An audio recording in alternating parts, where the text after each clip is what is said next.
Hi guys, it's Reese from Philosophical Fanatics, and the video that you're about to watch was posted on Wednesday because of a technical issue with the software. So, after this week, we will be going back to our normal, regularly scheduled on every Tuesday videos. And this is the first episode of the season. I hope you like it. Bye-bye. We're going to start off where we started. Let's philosophize. Let's philosophize. So welcome. We're here on the new episode, the new season of Philosophical Fanatics, Season 2. Lucas is here, and I'm back. We're in a different set. It's just kind of makeshift currently. It will get better as we get going. And today's video is about reality. So we're gonna it kind of goes with truth, kind of sticks in there. Yeah. And so that's why we're gonna start off where we started off, again. So, Lucas, would you like to start off the show? Why not? So, reality is basically how we perceive truth in a way. Would you agree, Reese? I would. Like the main senses and everything. Yeah, like how we capture a hold of the truth with our body, kind of, in our senses. How we perceive it. That would be a very generic definition of reality.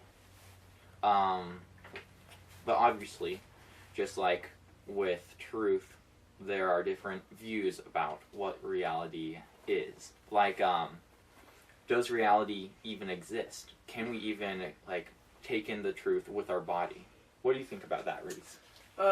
Yes, well, so, truthfully, we're taking in this right now. True. So, we are actually seeing this. But how do we know we're seeing it? What if our eyes are lying to us?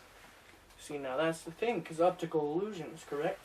Yes. They lie to us a lot. It makes our eyes see something that's actually not there, that's actually not like that. So,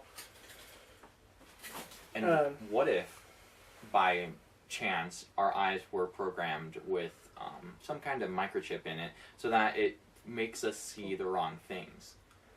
Hashtag conspiracy theory. I mean, but yeah, that's one view of reality, that we actually aren't viewing reality as it is. We're living lies.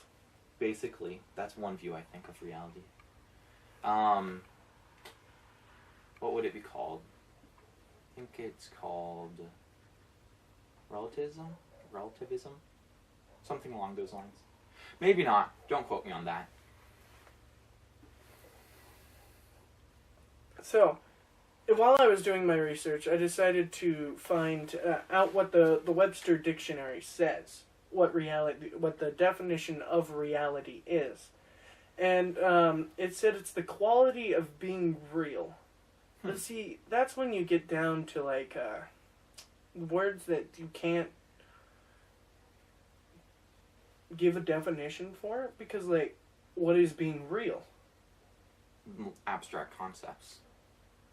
So it's a really hard subject to talk upon, but which is why we're doing it, obviously. We want to challenge ourselves for episode 1 of season 2. Mm-hmm.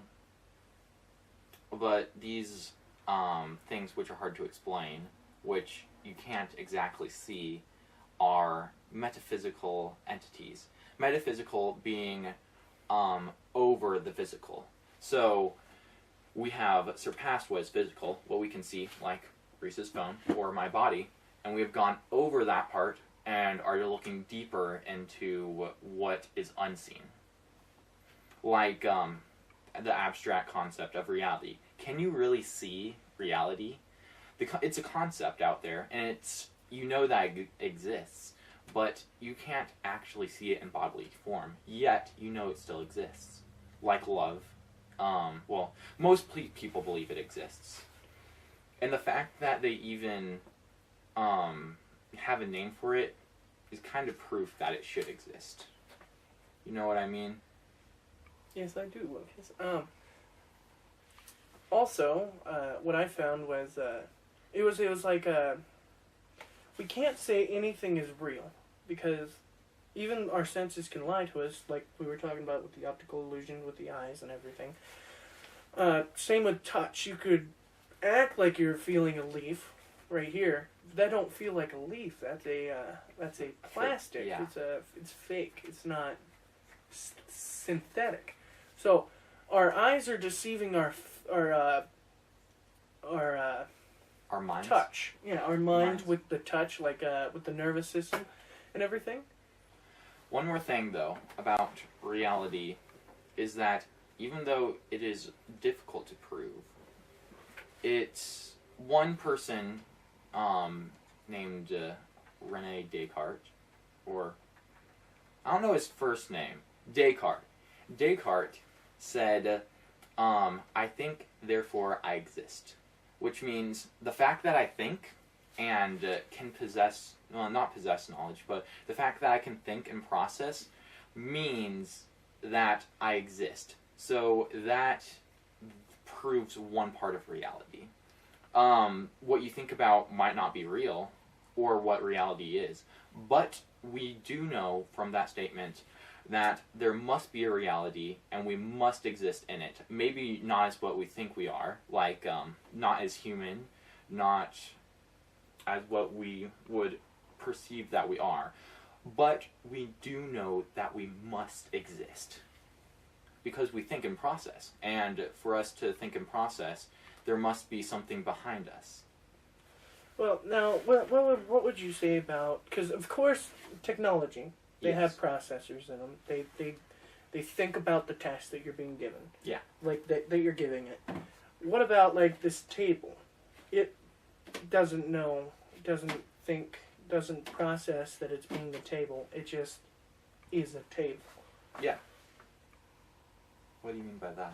Well, because you were saying with the so like we process and we think through everything that we perceive. Mm-hmm. Therefore, we must exist. Yeah. So these perceive everything that they are given. So they perceive, they take, they process everything. Yeah. So what would you say like this and this? The table. Things that can't think or reason? Yeah, that can't process, that doesn't know that it's being there, that doesn't have a mind of sorts. Well, that statement only applies to yourself. So, it doesn't apply to everything around you, because everything around you, theoretically, could not exist. Your mind could be tricking you, and you could just be floating around in space. The only thing that it proves, that statement, is that you yourself exist, and you yourself are a thinking being that can process. Whether that be a human, whether that be an AI, whether that be, I don't know, something that can think or reason. That proves that you are it.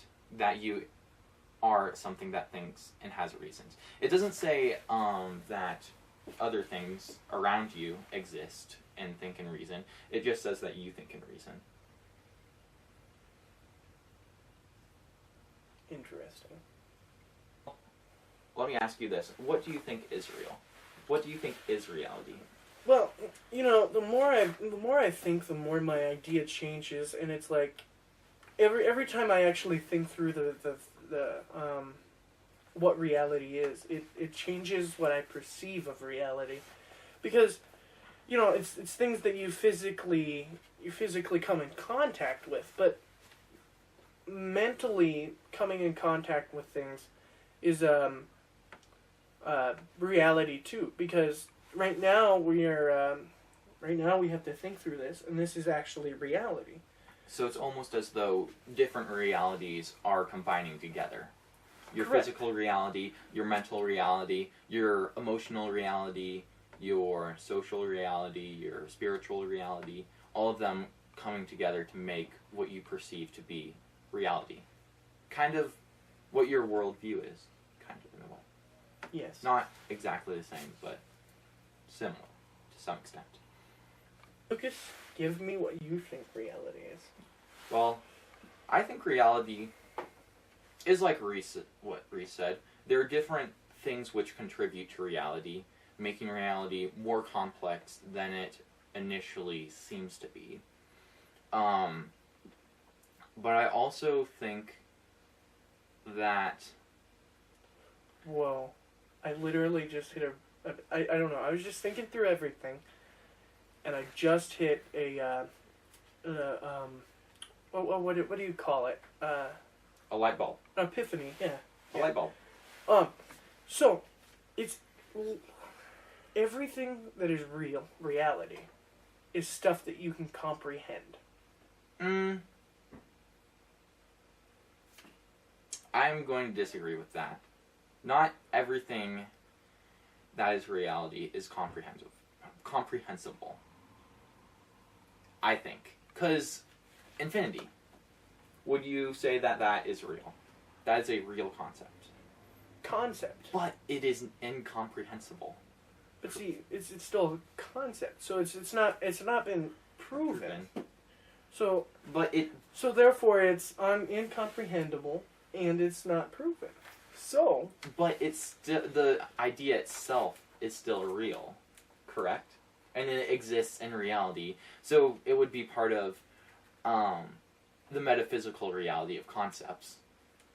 So it'd be an incomprehensible thing, which, yeah. But it's still reality. Kind of like a lot of things that you can't see. What if you were just, like, floating around in space? Then where would we get all of, like, resources and all that? Okay. So you're asking, like, so if we just float around in space, we still need resources, though, and how would we know we need resources? Yeah. Well, that would also be assuming that in reality we also need resources, because the reality might be, if we're just floating around in space, that we don't need resources, and that our mind is tricking us that we need resources. But you have a good point. The fact that we desire something, like we desire resources, like outside of ourselves, we don't think about that. It's something that is ingrained in us, before we exist. Like in our bodies, we need resources to survive. So that would be kind of like an evidence of an actual reality, that what we are living right now isn't false, that it actually does exist, and it is true reality. Okay. Yeah. I don't have very many questions. That's one of my questions. Well, thank you, Riley. Thank you for coming on to the show. Thank you, Riley. Yeah, I like what... Yeah, because the fact that we need something outside of ourselves kind of represents my view of what reality is. And my view is more or less that we can perceive reality, and we can think about it, but just because we think about reality doesn't necessarily mean that what we think reality is reality. So, for example, I can think right now, I'm in Hawaii, that, I'm sitting on a gorgeous beach, and this spotlight is actually the sun. Is that reality? No, I'm going to say that's not reality. So I'm going to say that reality is something that we do perceive, but it's what we perceive is a reality which exists outside of ourselves. And like an absolute reality, like an absolute truth. The question Riley asked and how you answered it, and I'm with what you say on how you answered it. It kills my idea on reality, because that's incomprehensible. Why we need these things? Why we feel like we want why these we things. have this urge to have something if we don't actually need it. It doesn't make any sense. And so it does kill my my view on reality. So some ideas I mean, all ideas are interesting, and all ideas, I think, do hold some grain of truth. Some ideas might be a little off the walls, but they still hold a grain of truth in them. Even if the grain of truth is, like, negative, but the negative is representative of something that's positive, which is the actual truth. Okay, one more thing about reality is the law of non-contradiction, which probably not many people have heard of. Have you heard of it, Reese? I have not. The law of non-contradiction states that something cannot be something and something else at the same time. For example, or something cannot be and not be. It has to be one thing and not, it can't be two. For example, Reese's father, he is, well, actually, no, I'm just gonna say Reese. Reese is the son of his dad. Hold on. Let me get a better thing here. That was kind of, okay, hold on. Okay. My dad, he is the father of me. And he is only that in relationship to me. He can also be the son of his dad, but he can't be, the father and the son in the same connection between two things. So, in connection to my grandpa and my dad cannot be the son and the father of my grandfather at the same time. He can only be the son. That's kind of what the law of non-contradiction states. It states that you can only be one thing in one relationship. So, like, I am a man, but I cannot not be a man. That's also what it says. Okay, and if you guys didn't really understand the law of non-contradiction as I explained it, just comment and tell us to do a video on it, because I would love to do a video on the law of non-contradiction. I'd love to research it myself. It's a great thing. It's one of the basics of philosophy. I think Aristotle created it. But yeah, I would love to do a video on that if you guys would enjoy that. So, guys, it's time to wrap up this episode on this beautiful topic that we have right here. So, now it's time for Season 2 of Quotable Quotes! Woohoo! Yeah! So, Lucas, do you want to start off yours? Sure. My quotable quote, I already said. It's by Descartes. And it is, I think, therefore I am. Plain and simple. And I already explained it to you, so you guys should know it. Or at least I hope you kind of know it now. My quote is from John Lennon, one of the famous Beatles, and it is, "Reality leaves a lot to the imagination." It's really it really means how this topic is uncapturable, and like there's always stuff that contradicts it and that doesn't, and then that does, and then kinda doesn't, and then kinda does, and then it's just it's a beautiful quote for that. Yeah. Thank you. So next October, starting October 1st, you should come to the Haunted Driveway. It's right here at 3020 West 6th. Come check out our channel again next Tuesday, and here's a little hint. Time's a-coming. Ha ha ha. Remember to like, comment, and subscribe. On our video. Thank you. Goodbye.